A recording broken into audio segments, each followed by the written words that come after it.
something happening here. But what it is ain't exactly clear. There's a man with a gun over there, telling me I got to beware. Hello, I'm back. We left off our lecture about functionalism with a bit of a problem.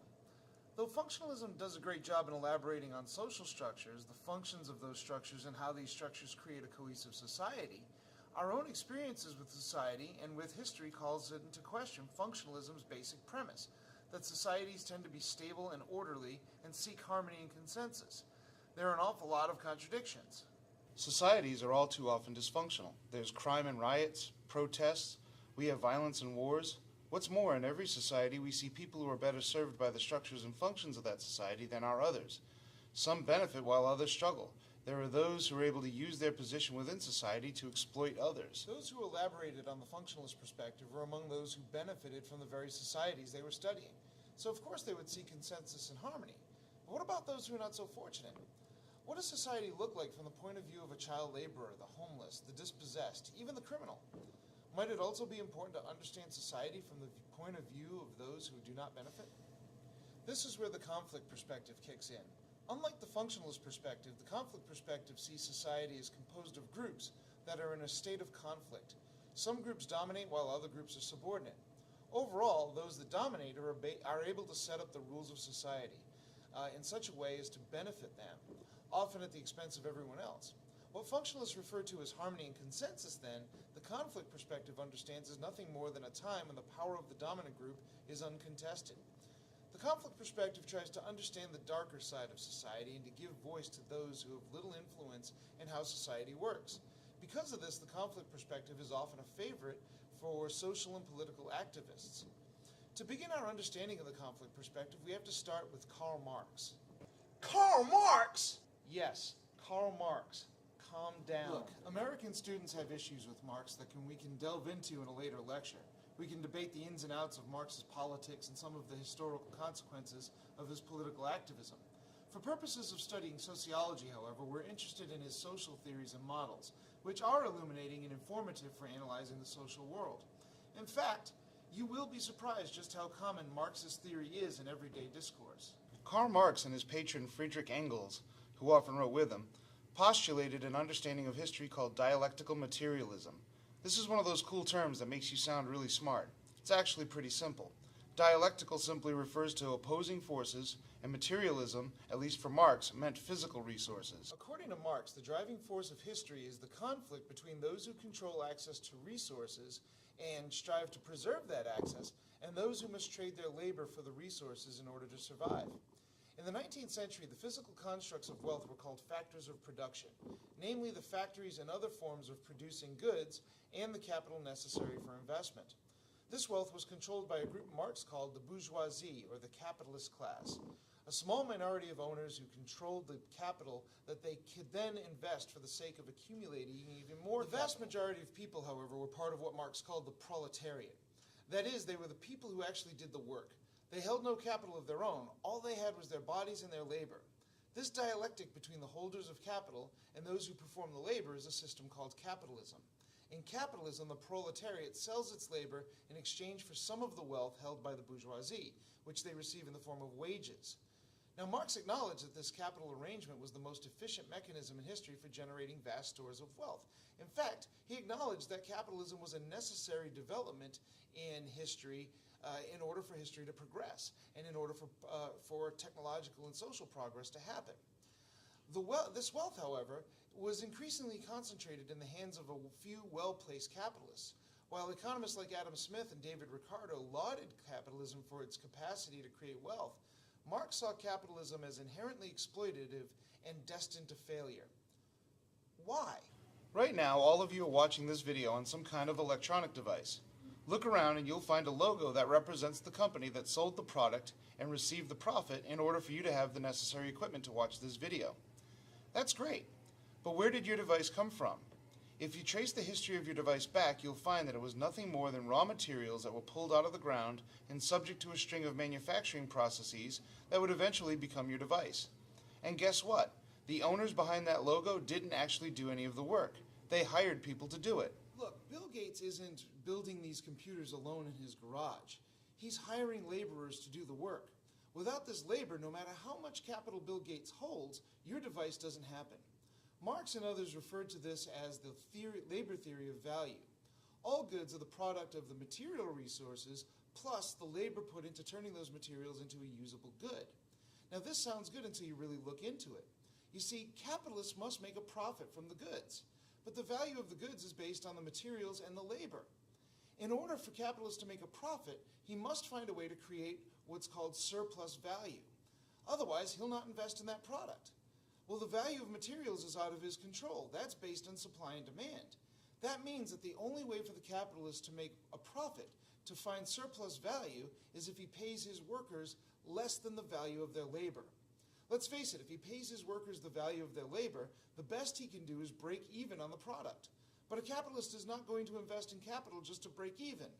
Furthermore, the less the capitalist pays his workers, the more surplus value he can derive from his products, the more profit he makes. He has an incentive to be exploitative. Now, it's important to understand that according to Marx, capitalism is inherently exploitative.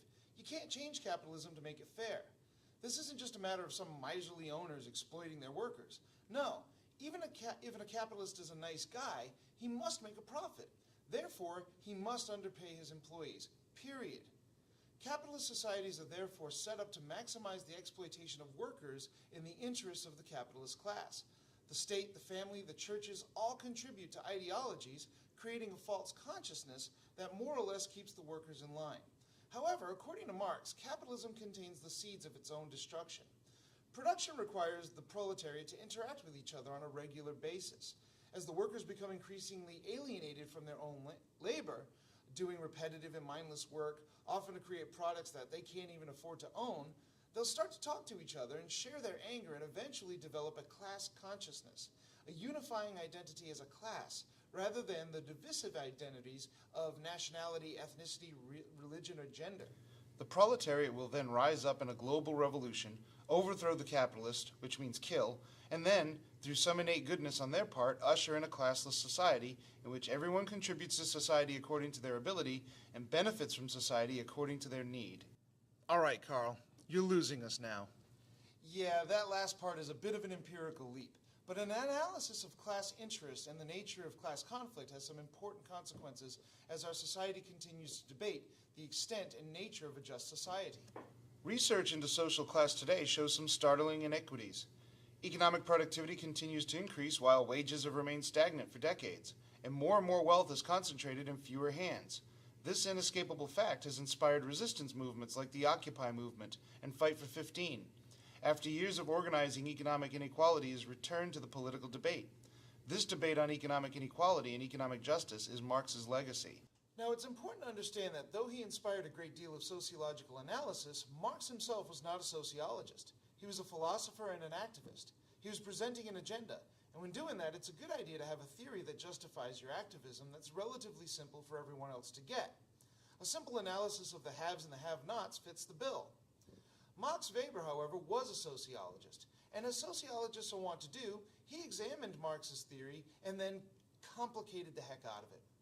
See, Marx understood that class was more complicated than just bourgeoisie and proletariat. He even talked about a petty bourgeoisie or a middle class and a lumpen proletariat or underclass of unemployed. But they really weren't a significant part of his analysis. Weber, on the other hand, saw class as based on three different dimensions. According to Weber's multidimensional theory of social stratification, one's position in society is based not just on class, or the ability to gain material goods and increase life chances, but also status based on lifestyle, education, heredity, or occupation, as well as power, or the ability to get what you want despite opposition, which usually involves forming relationships with others and parties. Instead of seeing a simple division of upper class, middle class, and lower class based on income, Weber's suggesting that it's more complicated than that. A plumber may make more money than a teacher, which would have to do with class, but a teacher's education and leadership position vouches a status that the plumber does not have. But race and ethnicity may also play a role. Consequently, class conflict is much more complicated than simply pursuing material resources like wealth. Yes, we want wealth, but we also compete for status and group membership that enhances our power.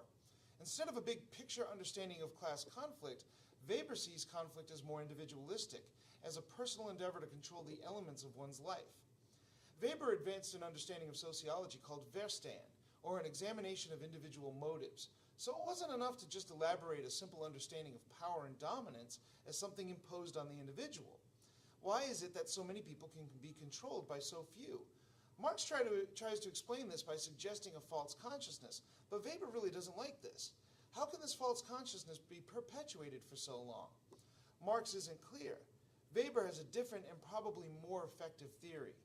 Weber said, "Every genuine form of domination implies a minimum of voluntary compliance, that is, an interest in obedience." But why would we voluntarily comply with domination? Weber says it's not because we're the mindless victims of false consciousness. Instead, Weber theorized that we're willing to submit to a certain amount of domination if we see the authority of that domination as being legitimate. Weber identified three sources of authority that individuals within a society might see as legitimate. First is traditional authority, that is, authority that has always been around that we submit to because that's what we've always done. Throughout much of history, rule has been based on the traditional authority of kings and lords whom we obeyed because they were kings and lords, and that's what subjects have always done. The vestiges of traditional authority survive, however, in traditions like the two-party system in the United States. The second type of legitimate authority Weber calls rational legal. The modern age is marked by this rise of nation-states with citizens subject to the law rather than kingdoms in which subjects were answerable to a sovereign. Everyone knows what the laws are. They are written down and credentialed officials are elected, appointed, and recognized as legitimate enforcers of the law. The third type of legitimate authority is charismatic. In this case, authority is vested in an individual who is perceived to have special characteristics or attributes that people accept as authoritative. According to Weber, traditional and rational legal authority are the most stable and resistant to change. Charismatic authority often rises in response to a breakdown in legitimacy among traditional or rational structures. A charismatic leader like Martin Luther King or George Washington or Adolf Hitler and Benito Mussolini rise to challenge the legitimacy of existing authority. Charismatic authority then becomes the engine of social change, while traditional and rational legal authority tend to be more conservative. However, charismatic authority is also the least stable. After all, the charismatic leader is really just a human being with human failings, the discovery of which may tarnish the given charisma. Or, if successful, what used to be charismatic authority becomes structured and established as a traditional or rational legal institution. This ties in with Weber's model of social change, in which growing differences between the strata become more and more binary, or in Marxist terms, dialectic. This leads to a loss of legitimacy of the ruling authority. Countergroups are organized often based on charismatic leadership and demand social change. If those changes are implemented, they then become routinized in the society and remain so until the process starts over again. Geez, Marx, there's so much. Didn't this guy have a life? I know. Weber was a prolific writer and thinker. That's why I'm spending so much time on him, and I'm not even done. Weber did an historical analysis on the development of capitalism that contradicted Marx's concept of historical evolution. And most importantly, Weber did very important work on the increasing rationality of society and the growing power of bureaucracies and its resulting dehumanizing consequences. But I'm going to keep that for a later lecture. Instead, I want to turn to some other ideas in the conflict perspective. Across the Atlantic, the United States was starting to experiment with some new forms of conflict thinking. W.E.B. Du Bois was one of the most innovative writers and thinkers in all of sociology. Du Bois, the first African-American PhD from Harvard University, dedicated his research to an understanding of the consequences of racism in African Americans. His writings, often written in first person, are not only poignant sociology, but exemplary literary works. In many ways, Du Bois is expanding on Marx's concept of the dialectic. However, instead of focusing on economic conflicts between classes, Du Bois elaborates on the cultural conflict of race, and by extension, all marginalized populations within a dominant culture. According to Du Bois, there's a cultural process through which African Americans are oppressed. First, the oppressed group is largely erased from history as written by the dominant group. Secondly, all representations of the oppressed, that is, the symbols we use to understand the oppressed, are defined by the dominant group. Consequently, the oppressed group is defined as a problem, and stereotypes and default assumptions are made by the dominant group that reinforces this notion. Finally, the oppressed develop a double consciousness. That is, the oppressed individual, in this case the black man, learns to see himself not only as an autonomous person, but also through the eyes of his oppressor. For example, a black man walking down the street at the turn of the 20th century had an understanding of who he was, But if a white woman was present, he better be able to evaluate himself from the perspective of any white man who may be present, because any misinterpretation of his motives could get him killed. This double consciousness most often leads to contradictory viewpoints on oneself that become part of the oppressed person's sense of self. In this way, the oppressed internalizes the cultural impressions of the oppressor. It is a peculiar sensation, this double consciousness, this sense of always looking at oneself through the eyes of others. One ever feels his two-ness, an American, a Negro, two souls, two thoughts, two unreconciled strivings, two warring ideals in one dark body whose dogged strength alone keeps it from being torn asunder. Du Bois' theories will not only become influential in the civil rights movement, but also they'll lay the groundwork for feminist theory and other theories of the oppressed. In the 1920s, a group of Marxist scholars got together at the University of Frankfurt in Germany. Under the academic leadership of Max Horkheimer, Theodor Adorno, and Herbert Marcuse, this group of scholars was in a perfect, though precarious position to challenge some of the core assumptions of Marxism itself and to extend the debate with some very innovative thinking that has influenced social science throughout the world. Known as the Frankfurt School, these Marxist scholars were interested in elaborating on his concepts of ideology. According to Marx, economic forces guide society, but they build around themselves what he called a superstructure that organized non-economic, social, political, and intellectual elements to support the goals of the economic elite. They do this by creating ideologies that impose a false consciousness on the working class. According to Marx, the ideas of the ruling class are in every epoch the ruling ideas. But this created a problem for the Frankfurt School.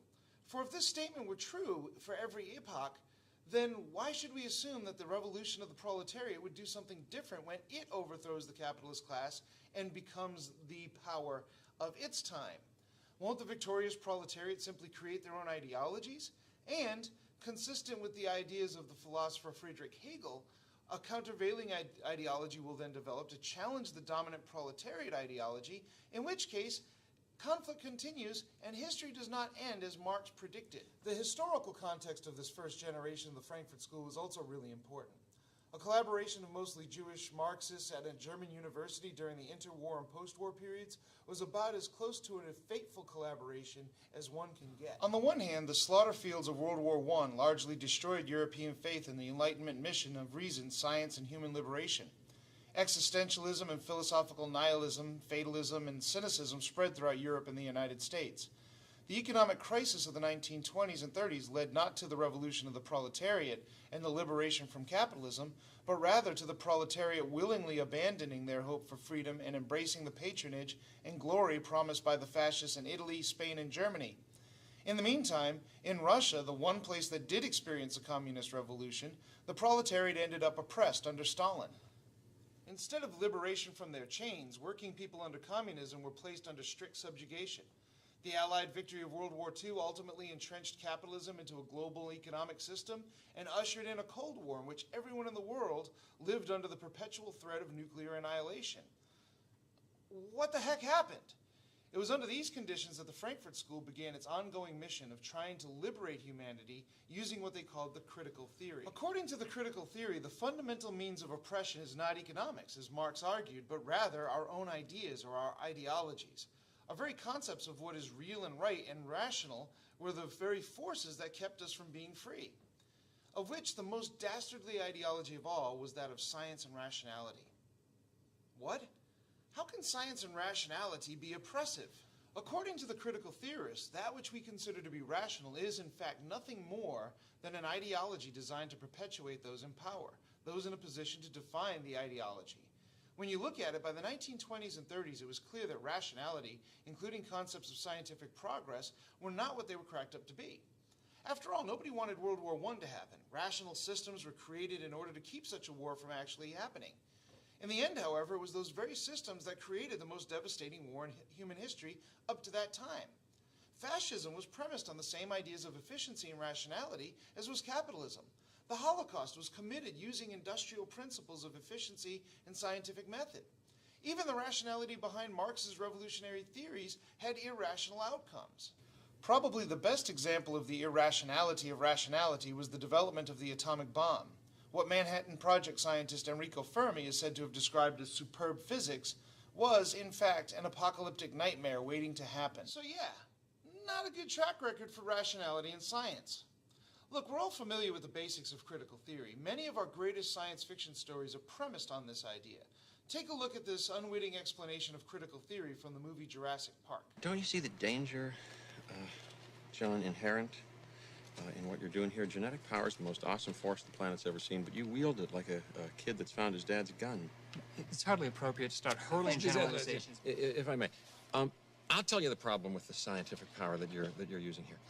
It didn't require any discipline to attain it. You know, you read what others had done, and you took the next step. You didn't earn the knowledge for yourselves, so you don't take any responsibility for it. You stood on the shoulders of geniuses to accomplish something as fast as you could, and before you even knew what you had, you patented it and packaged it and slapped it on a plastic lunchbox, and now you're selling it. You want to sell it. Well, I don't think you're giving us our due credit. Our scientists have done things which nobody's ever done before. yeah, but your scientists were so preoccupied with whether or not they could, they didn't stop to think if they should. Here we see actor Jeff Goldblum making a pointed critique of, in this case, cloning dinosaurs, by pointing out that the scientists were so focused on their scientific ideology of progress, can they do something, that they ignored the ethical and reasonable question of, should they? And of course, the underlying ideology driving this entire enterprise was that of capitalism. The ultimate ends was merchandising and consumerism, slapping it on a lunchbox, not the advancement of science, certainly not human liberation. First, we have to understand where ideologies come from. According to the critical theorists, all societies generate ideologies through institutions responsible for culture. This includes educational and academic institutions, the arts, religion, the press, and print media. In the modern world, critical theorists identify a culture industry. The Frankfurt School was among the first to take into account the new institutional structures of the mass media. In the 1920s, radio made it possible to reach millions simultaneously, and movies defined culture all over the world. After World War II, television became a tool for nationwide news and storytelling. Today, we have the internet and cyberspace. Critical theorists observe that in the modern world, with modern mass media, ideologies are no longer focused on self-discipline and personal philosophy, but rather on entertainment and escape from reality. This is a really pleasant form of oppression when you think about it, a comfortable cage, because you can't really escape reality. All you can do is participate in self-delusion. When you do so, you are not inclined to challenge the status quo. These culture industries, however, are not just forms of entertainment. They're influential in shaping our opinions, our personal development, our knowledge of the world, our viewpoints on each other. They influence our very consciousness, in the Freudian sense. So let's try to put all of this into comprehensive terms. In the Western world, the dominant ideology is that of capitalism. That's because in our society, those who control capital wield a great deal of power over our market and our government. They use their capital to invest in culture industries, television stations, movie studios, major print publications, internet providers. These are large corporations. What's the likelihood that, say, NBC will run a documentary that is critical of Comcast, the company that owns NBC Universal? In fact, what's the likelihood of NBC running a documentary critical of any communications company? Instead, these corporate-owned culture industries, through advertising and storytelling, promote ideas like individualism, consumerism, and materialism. These ideas support and reinforce the legitimate position of the corporate elite at the expense of the rest of us, who end up becoming slaves to debt and to a lifetime of labor in order to satisfy the perceived individual need to consume.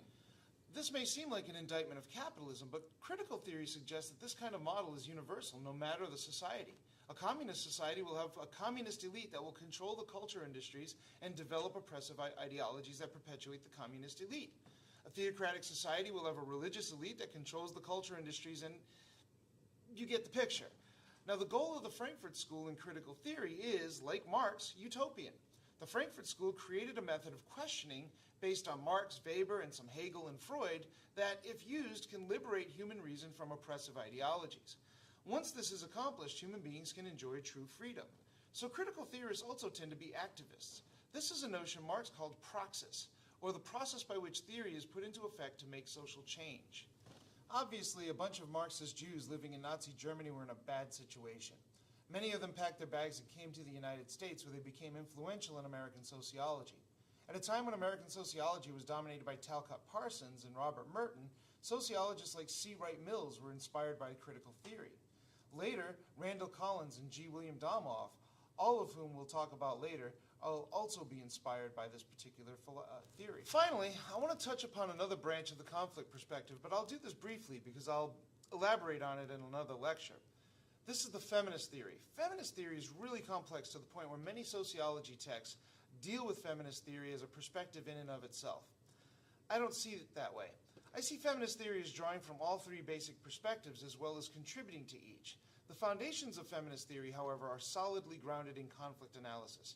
In this case, the conflicts and inequities that associated with gender. In 1949, French philosopher Simone de Beauvoir wrote The Second Sex, in which she observed that one is not born, but rather becomes a woman.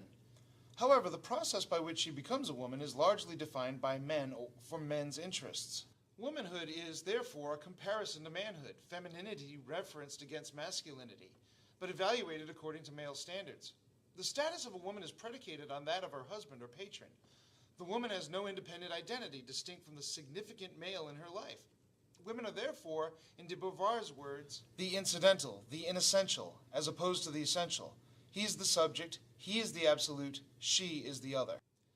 Men, therefore, are subjects in and of themselves, free to pursue their own projects of self-realization.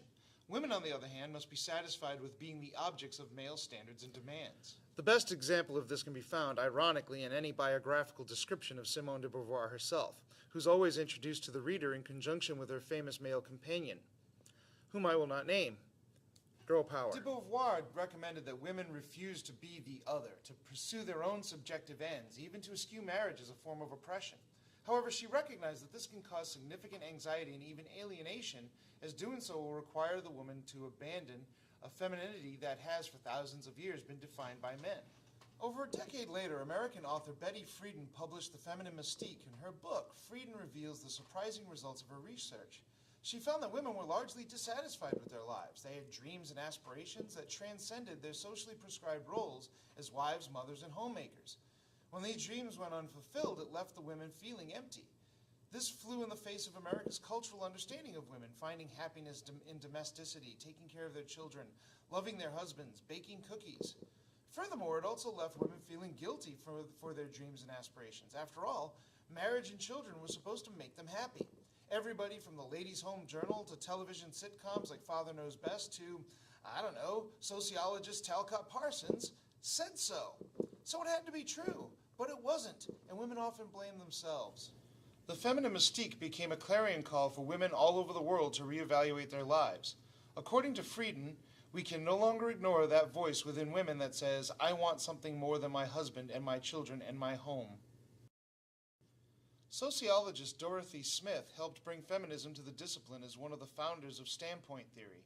Standpoint theory states that what one knows depends on where one stands in society. Smith postulated that no one can have complete objective knowledge of anything, nor did any two people have exactly the same standpoint, and therefore no one had the same understanding of the world, even in academia. With this in mind, one must not take their particular standpoint for granted.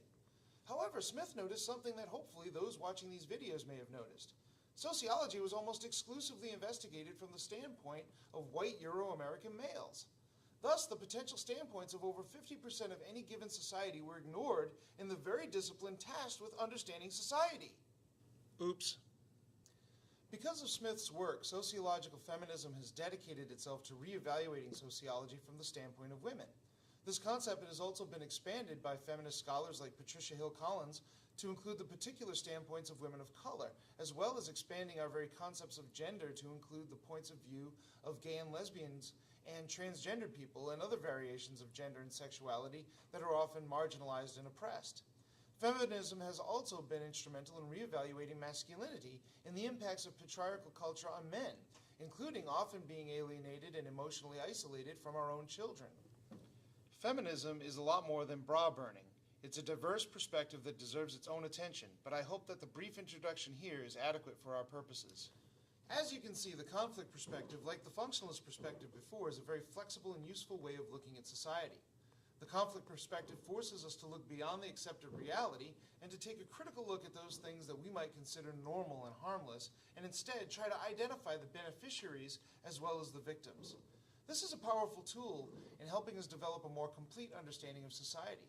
Through the conflict perspective, we can try to understand society through the lens of the oppressed and marginalized, a perspective that has a long history of neglect. The conflict perspective also calls us to action in ways that the functionalist perspective doesn't. After all, when we see oppression, are we not morally obliged to act? And here we run into a problem. What is the line between research and personal activism? Are conflict analysts trying to analyze society as it is, or are they trying to incite us into action with regard to their own personal missions? It's hard to say for sure, for even the researcher may not be clear on where the line begins and ends. The conflict perspective also lends itself to abuse. Sometimes there's a fine line between conflict theory and conspiracy theory, and it's really easy to start off with a valuable analytic tool and end up with fatuous and ridiculous conclusions about the Bilderberg Group slipping microscopic tracking devices into our breakfast cereal or whatever. Also, it's important to remember that for the most part, people within a society, even those of different classes, tend to get along. Those of the dominant group or the upper classes may not necessarily be trying to oppress you. They're probably just folks who happen to find themselves at an advantage. Many really do care about their societies and participate in endeavors like charities and foundations to try to help some of our most pressing problems. Billions of dollars have been dedicated to such endeavors that really have benefited millions of people. It might not be entirely fair to judge these measures cynically. So there's the conflict perspective in a nutshell. Next lecture, we will step away from trying to get a big picture understanding of society and try to look at the countless interactions that happen within any given society using the interactionist perspective. See you next time.